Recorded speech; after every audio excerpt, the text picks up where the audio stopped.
Bir böyle taraf özünden için kömek etliyor. Bir böyle dinden için kömek etlemek Müslüman doğan şey hiç vakti irat değil. Sen şu an eğer din o düşmeli olsa bizim 4 tane halifamız var.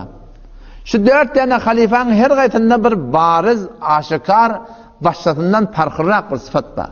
Şu 4 halifa 4 sıfat bile olmalı. Bir adamın vücudunda, bir hanıvadan vücudunda, bir mahallen vücudunda, bir şehrin vücudunda, bir mantığın vücudunda bayat şu 4 tat bile olmalı ta ki din üstün. Yoksa ötmeyeş Müslüman doğun. Şu 5 sormak da dengde adaş.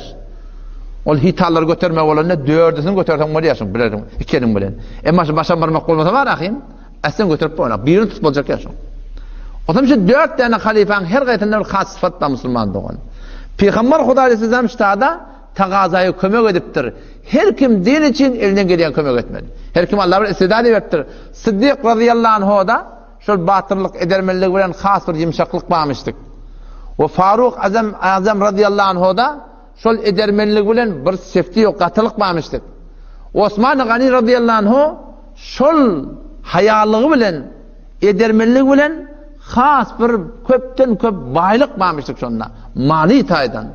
Ve Hazreti Ali radıyallahu anhu da tamamı vücudu bilen İslam'a teyyar bolşýarlar has bir sıfat şonda gayrat diýenat başlarından kärek nemudarmış musulmanda. Biz eger meni senin hanımadamızda din Allah Resulü'nün dini öz vücudunda önçer. Öz vücudunda sen din gelmeli bolsa şey 175 santim içinde Huda bilen peygamberin aydan yürümeli bolsa göz Allah'ın aydan ne ora, dil Allah'ın aydan ne ora, şehri Allah Resulü'nün aydan ne ora, labasın Allah Resulü'nün aydan ne ora, sen önçek öz hakkında bir yumşaklık etmeli bolarsan. Keten şeriattan çıkma. Bir şey endazı ibadet, bir şey endazı falan yok. Şeriata ora bol. Ve öz hakkında bir gayrata bilme bolýarsın ki ödün gaharın gelmeli. Kim bundan melek men namherem gödemeyen. Bundan melek men bedgata giriftar bolmayan. Bundan melek men falan zady etmeyen. Ödün gaharlanmaly. Ve öz malyny öz İslam için, din için, Kur'an'ın için oğlan uşağın mektepte okuyup, dinan oğlan uşak Kur'an okuyup şuna harz etmeklik. Ve şuna da näme gayrat gerek musulmandyk. Şu an öz musulmansılığımızda şu an mescitte bolsun, mahallede bolsun, has bir yumşaklık gerek. Ve has bir edermellik gerek.